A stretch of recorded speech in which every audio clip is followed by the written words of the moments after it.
Welcome to Japan Lyric Room.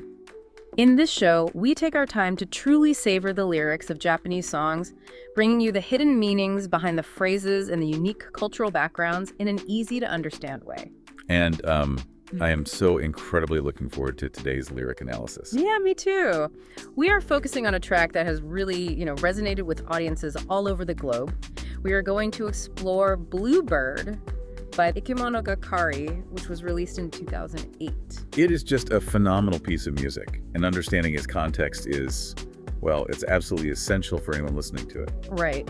And we should definitely mention that Bluebird is the third opening theme of the TV anime Naruto Shippuden. Exactly. And the emotional weight of this song is so closely tied to that specific era of the anime. I mean, it's easy for casual viewers to kind of get lost in the flashy ninja battles, right? Using The whole magic system, yeah. Right, but at its core, the emotional baggage of these characters is what actually drives the plot. That is a crucial distinction.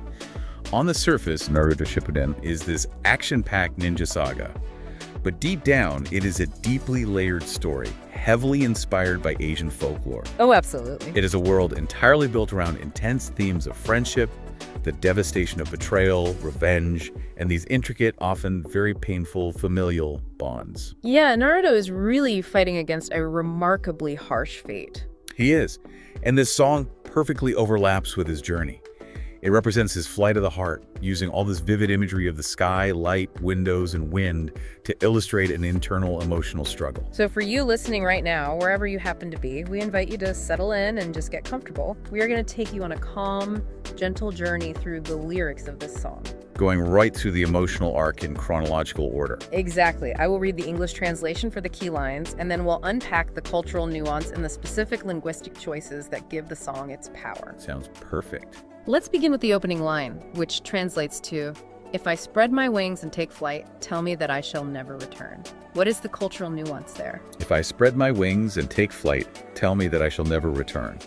This represents a vow of self-reliance and a departure where one burns their bridges behind them, a life-or-death journey. Looking closely at the lyric sheet, there is this fascinating disconnect between the written word and the sung word in that line. There really is. The official lyrics use the kanji for hisho, but the vocalist actually sings the word habata itara. Why make that choice? It's a deliberate and brilliant technique. The kanji hisho is a very grand, almost abstract term. Like a majestic flight. Right, the kind of flawless soaring you might imagine in a perfect world. But by choosing to actually sing the literal, physical flapping of a bird's wings, It grounds it. yes, it grounds that lofty ideal in physical reality. It really highlights the physical sweat and effort required to just get off the ground. Yeah. The juxtaposition means the protagonist is risking their actual vulnerable body, putting in agonizing physical effort to reach a high ideal. Precisely. It strips away all the romanticism of leaving, and we see that weight compounded by the second half of the phrase, where they ask someone else to tell them they won't return. That part always struck me as so beautifully indirect. Instead of just stating, "I am leaving and I am not coming back," they placed the burden of that finality in the mouth of another person. It reflects a very traditional Japanese approach to communication. Asking someone else to say those words is an indirect way of expressing an unyielding, absolute resolve. Rather than just offering a standard goodbye. Exactly, because goodbyes can sometimes feel temporary or hollow. Yeah. Asking the other person to acknowledge the finality of your departure emphasizes that you have fully committed. You're creating a witness to your own point of no return. It truly is a life or death resolve. You're asking them to lock the door behind you so you have no choice but to fly forward. And that physical struggle of leaving the ground brings us directly to what the protagonist actually sees once they are up there. The next line translates to, "That sky, so blue, so deep, and so far away." What is the deeper meaning hidden in that imagery? That sky, so blue, so deep, and so far away. This describes a sky that is endlessly deep, as if one could be swallowed by it.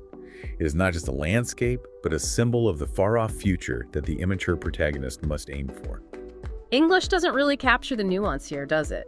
Because in Japanese, the specific kanji chosen for a color completely changes the emotional temperature of the scene. That's very true, and the linguistic choices here are highly intentional. In Japanese, the most common word for blue is ao, using a standard kanji that you might use to describe a bright summer sky. Or the ocean. Yeah, exactly. Then you have Aor, referring to traditional indigo, which conveys a sense of calmness. There's also Midori, or Aor, written with a kanji that implies a clear, sparkling blue-green. Like a jewel. But the songwriter didn't use any of those. Correct. The lyrics use the kanji Su, which is also read as Aor.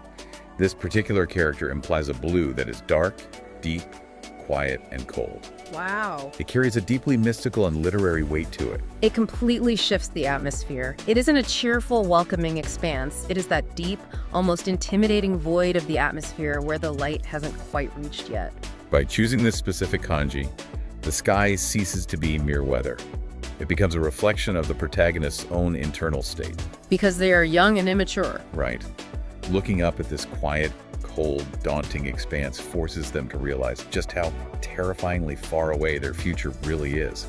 It is a sky so massive it could swallow them whole. That vast, intimidating space serves as the perfect backdrop for the internal emotional shift that happens next. The transition from the physical sky to the internal pain is captured in the next line, which translates to, "I have yet to learn what true sadness is, but I have finally begun to grasp the reality of this painful yearning." How should we understand this emotion? I have yet to learn what true sadness is, but I have finally begun to grasp the reality of this painful yearning. It represents the pain of growth, the transition from being oblivious to the weight of the world to finally touching the essence of sorrow. The phrase painful yearning is translating the Japanese word setsunasa. It's one of those concepts that doesn't have a clean one-to-one equivalent in English, but it is so vital to understanding Japanese media. Setsunasa is arguably one of the most complex and beautiful emotional concepts in the language. It is not merely melancholy or sadness. It is a heart-wringing, chest-tightening mixture of sadness, profound loneliness, and a deep, enduring sense of dearness or affection. So it is essentially the emotional collision of missing someone or something you love, remembering the joy of that connection, and feeling the agonizing reality that it is out of reach. Exactly. It is born directly from the clash between past joys and the painful wish of how things should have been. It is the ache of attachment inextricably linked with the ache of loss. That's incredibly poetic. And what is masterful about this specific lyric is the deliberate contrast the writer builds around the protagonist's maturity. The protagonist admits they have not yet learned true sadness. They haven't intellectually mastered the tragedies of the world. They're Still too young, yes. Yet, despite not having learned it, the lyric explicitly states they have grasped the setsunasa. It's fascinating how the physical sensation of holding on to something painful is used to describe an abstract emotion. It grounds the idea of growing up in a very physical reality. It does. To grasp implies a tangible physical touch. They are reaching out and feeling the sharp contours of this formless, complex emotion. That is the exact moment of coming of age. The transition from childlike oblivion to physically touching reality for the first time. Precisely. Which sets the stage for a broader awakening. The next line translates to awakening from the days of drifting hesitation, like a dream in this unknown world. What is the cultural subtext there? Awakening from the days of drifting hesitation, like a dream in this unknown world.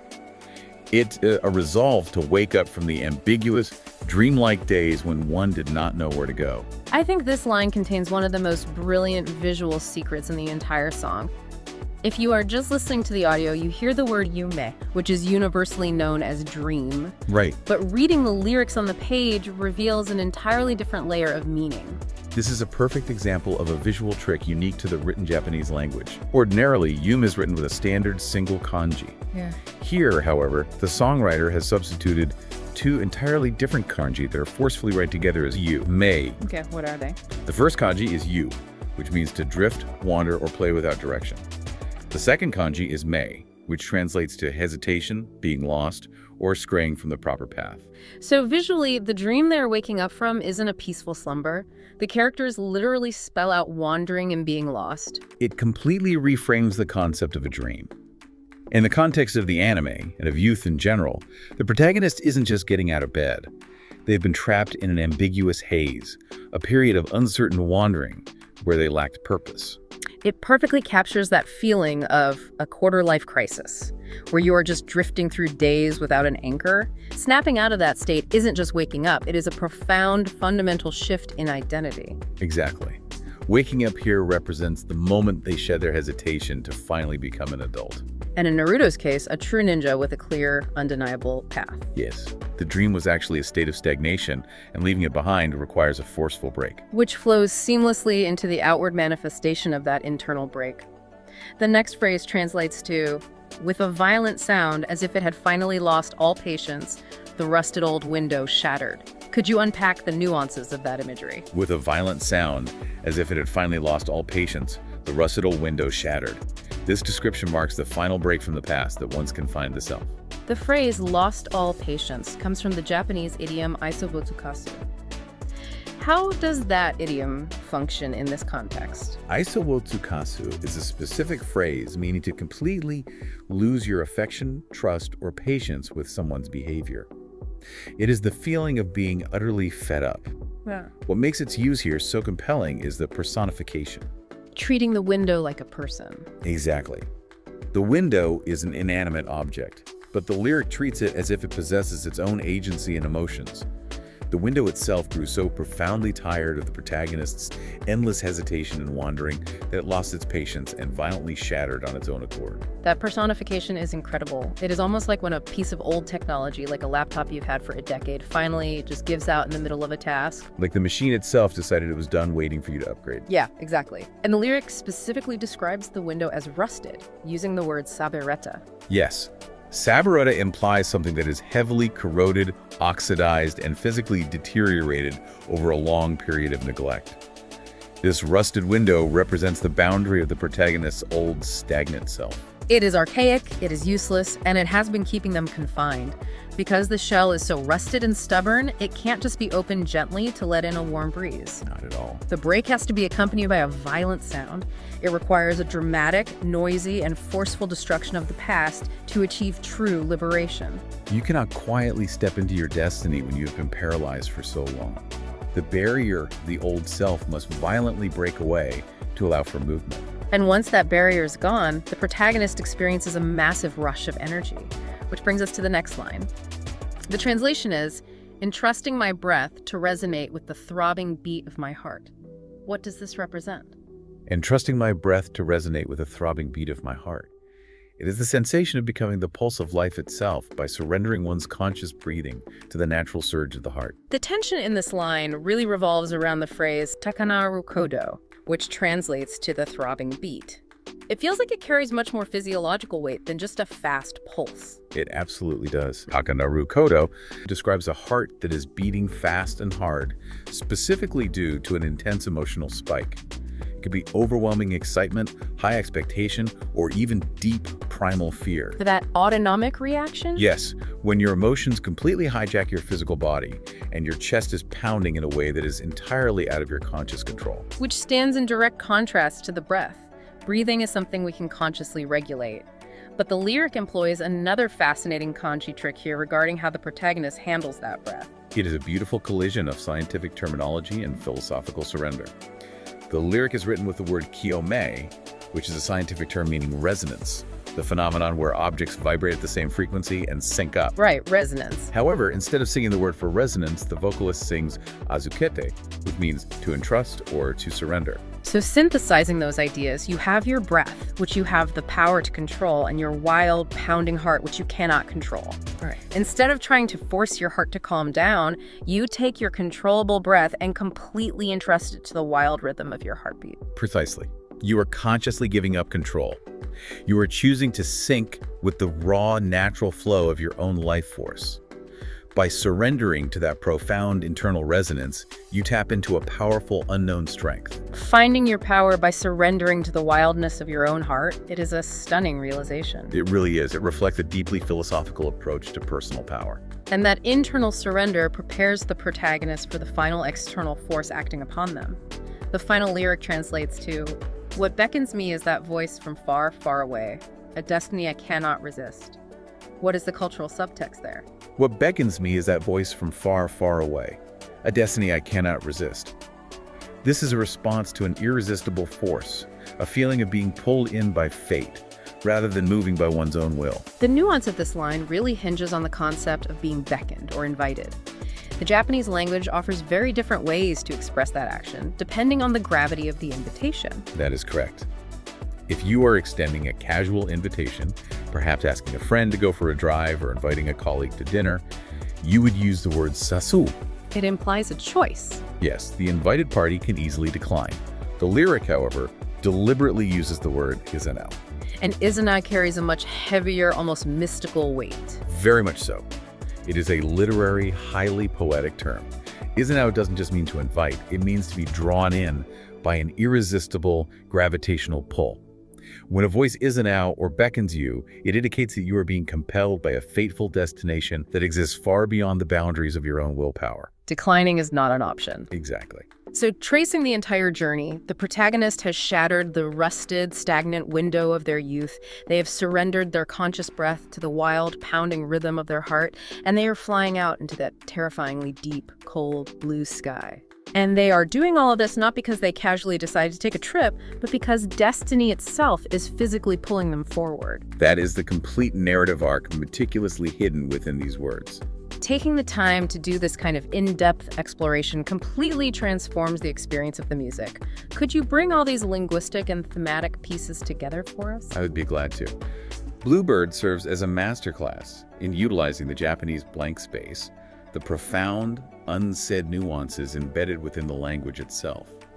The songwriter manipulates kanji readings to layer hidden meanings, revealing that the dream was actually a state of lost wandering. Which is such a powerful revelation. It is. They use exact traditional color nuances to make the vast sky feel daunting and mystical rather than simply pleasant. They employ vivid personification, allowing the rusted physical world itself to lose patience and force the protagonist into maturity. It's just so brilliant. The song doesn't lazily describe the act of growing up as merely sad. Instead, it weaves the corroded reality of a stagnant life, the deep, intimidating blue of an unknown future, and the irresistible, gravitational pull of fate into a singular, cohesive anthem. By perfectly capturing Setsunasa, that untranslatable, chest-tightening ache of growth and attachment, it transcends language barriers to resonate globally. It perfectly captures Naruto's lonely internal battles and his ultimate fight. A life-risking flight toward destiny, yes. Thank you so much for listening to the audio today. We pick up various Japanese songs and update our website and blog regularly with detailed lyric analyses.